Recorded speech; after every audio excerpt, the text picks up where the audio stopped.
کہ مانیکا فیملی ایک پاک وطن کی باعزت فیملی ہے، زمیندار فیملی ہے، سیاسی فیملی ہے۔ اگر اس میں ایک خاتون کی وجہ سے کچھ مسائل آئے ہیں، وہ خاتون مانیکا فیملی کی نہیں تھی۔ بسم اللہ الرحمن الرحیم، میں ہوں طارق سمیر ڈیلی ممتاز ڈیجیٹل کے ساتھ۔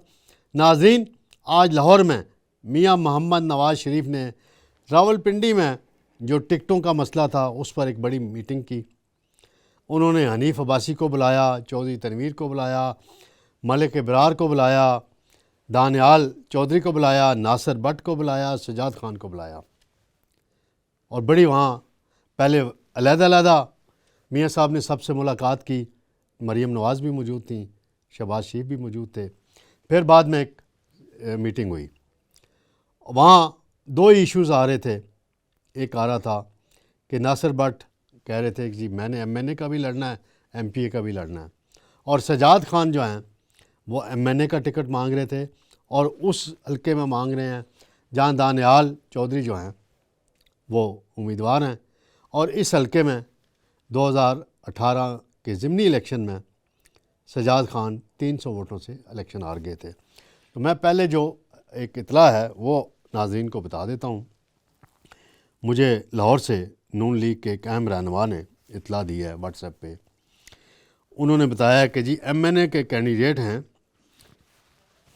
بیرسٹر دانیال چودھری، اور ان کے نیچے MPA کے دو کینڈیڈیٹ آئیں گے، راجہ محمد حنیف پہلے بھی MPA رہے ہیں، اور سجاد خان جن کا میں نے ابھی تذکرہ کیا ہے۔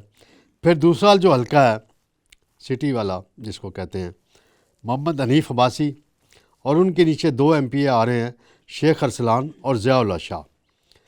ملک ابرار جو راولپنڈی کینٹ کا حلقہ ہے وہاں ملک ابرار کو ٹکٹ دیا گیا ہے، اور ان کے نیچے MPA کے دو کینڈیڈیٹ ہیں، ملک افتخار ان کے چھوٹے بھائی ہیں، اور دوسرے اسامہ چودھری، چودھری تنویر کے چھوٹے بیٹے ہیں۔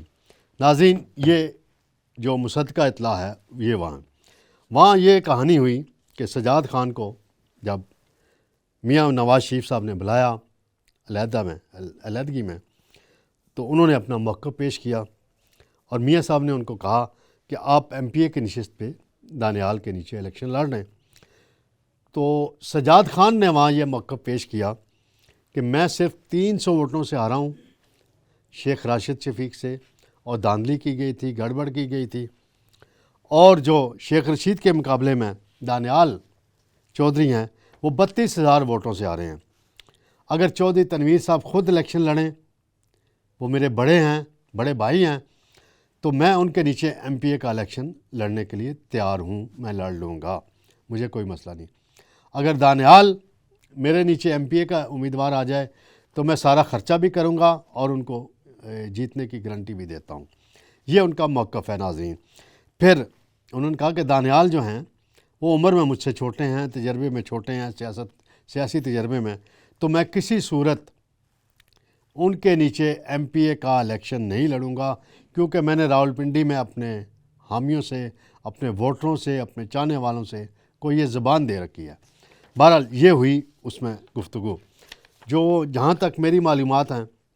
پھر چودھری تنویر صاحب نے وہاں بیٹھے ہوئے کہا کہ جی مجھے تو یہ بھی کہا جا رہا تھا کہ میں چودھری نثار کے خلاف الیکشن لڑوں، تو میں نے معذرت کر لی، اور میں یہاں سے بھی الیکشن نہیں لڑ رہا۔ میری خواہش ہے کہ میرے بیٹے جو ہیں وہ اسمبلی میں آئیں، اور دانیال نے 1,00,000 ووٹ حاصل کیا تھا، اور راولپنڈی میں سب سے زیادہ ووٹ کہا جا رہا ہے ان کا نکلا ہے۔ اب جو معاملہ ہے ناصر بٹ صاحب کو، میں نے ابھی ان کو کئی مرتبہ ٹیلی فون کیا، انہوں نے فون اٹینڈ نہیں کیا، مصروف ہوں گے، شاید گاڑی میں ہوں گے، لاہور سے واپس آ رہے ہیں۔ تو وہ MPA کے کینڈیڈیٹ تھے، ان کا بھی گفتگو ہوئی۔ ان کو بھی میاں نواز شریف صاحب نے کہا کہ ہم آپ کو اس سے اچھی طرح اکاموڈیٹ کریں گے، اور ناصر بٹ کو کہا کہ آپ کی جو قربانی ہے وہ بہت کم لوگوں کی نون لیگ میں قربانی ہے۔ یا آپ ناظرین میرا اشارہ سمجھ جائیں، ارشد ملک جج کی ویڈیو والی قربانی، وہ بہت بڑا کام تھا جو ناصر بٹ نے کیا، اور ان حالات میں کیا جب پورا حکومت عمران خان کی تھی اور باقی ادارے بھی خلاف تھے، تو ناصر بٹ نے اس عرصے میں وہ کام کیا، اور آج وہی ہسٹری بن چکا ہے۔ العزیزیہ ریفرنس میں کہ جن ارشد ملک کی ویڈیو جو ہے وہ ایک اس سے نون لیگ کو بہت فائدہ پہنچا تھا، ان کو بیانیہ بنانے میں فائدہ پہنچا تھا کہ زبردستی فیصلہ کرایا گیا ہے۔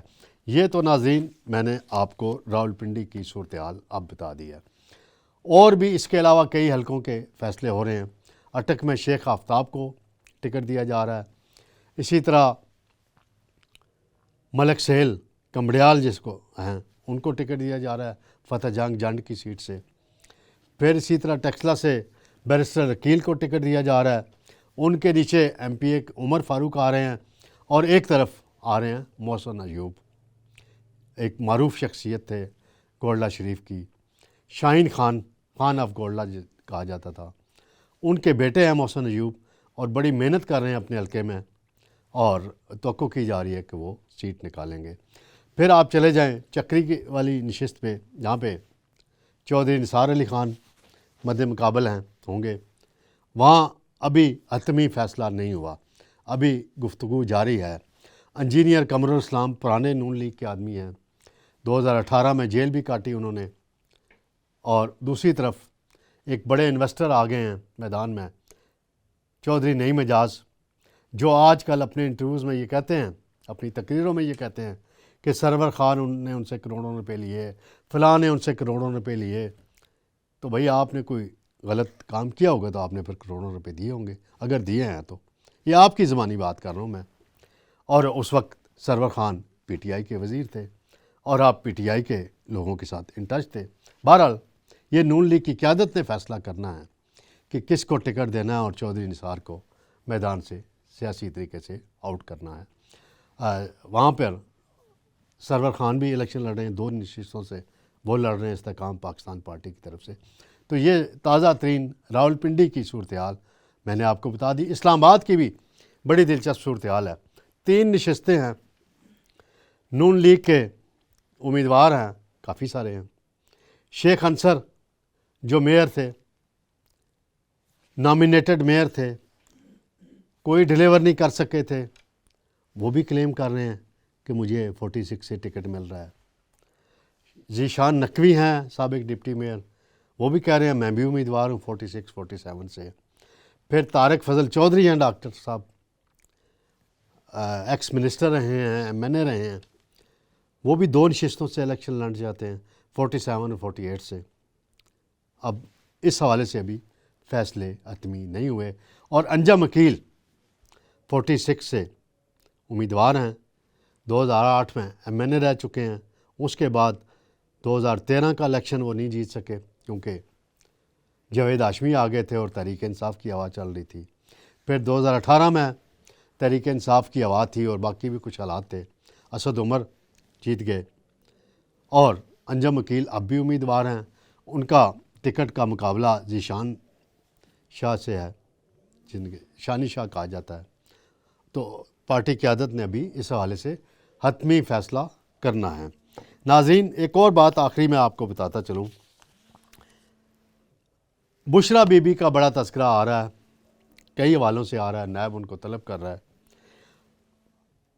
جو ان کے سابق شوہر ہیں خاور مانیکا، ان کے ایک بھائی ہیں احمد رضا مانیکا، ان سے رابطہ ہوا ہے، میں نے ان سے پوچھا بھئی کیا حالات ہیں، کیا صورتحال ہے؟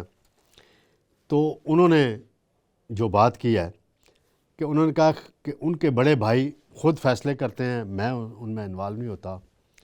بشرا بی بی نے ان پر کوئی جادو کیا ہوا تھا، کوئی عملیات کی ہوئی تھیں، وہ ان کے زیر اثر تھے، اب وہ اس سے نکل بھی گئے ہیں، اس لیے آج کل ان کے انٹرویوز آ رہے ہیں، اور صحیح ان کی جو باتیں آ رہی ہیں، اور جو ملازم کی بھی بات آئی ہے وہ ان کا پرانا ملازم ہے۔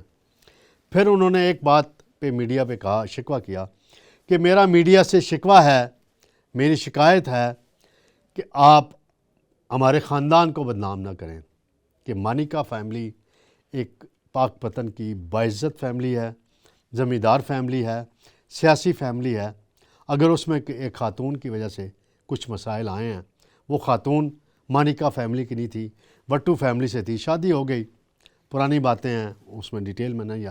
وہ ان کا شکوہ یہ ہے، ایک تو بدنام نہ کریں، اور دوسرا یہ ہے کہ بشرا بی بی کو بشرا مانیکا نہ لکھا کریں، نہ بولا کریں۔ بلکہ آپ ان کو بشرا وٹو کہا کریں یا بشرا نیازی کہا کریں، یہ ان کا تھا۔ تو میں نے کہا ناظرین کو یہ بتاتا چلوں کہ احمد رضا مانیکا نون لیگ کے ٹکٹ پہ اب دوبارہ پاک پتن سے الیکشن لڑ رہے ہیں۔ 2018 میں وہ نون لیگ کے ٹکٹ پہ ایم این اے بنے تھے۔ 2017 میں جب بشرا بی بی نے عمران خان سے شادی کی تھی تو انہوں نے تحریک انصاف کو چھوڑ دیا تھا اور نون لیگ میں شامل ہو گئے تھے۔ تو بڑی یعنی اس وقت انہوں نے جرأت اور غیرت کا مظاہرہ کر لیا تھا۔ اب ان کے بڑے بھائی اب جرأت کا، غیرت کا مظاہرہ کر رہے ہیں، بیان بازی کر رہے ہیں، عدالتوں میں بھی جا رہے ہیں۔ یہ تو بعد کے معاملات ہیں۔ تو ناظرین انشاءاللہ دوبارہ جلد آپ سے ملاقات ہوگی۔ اللہ حافظ۔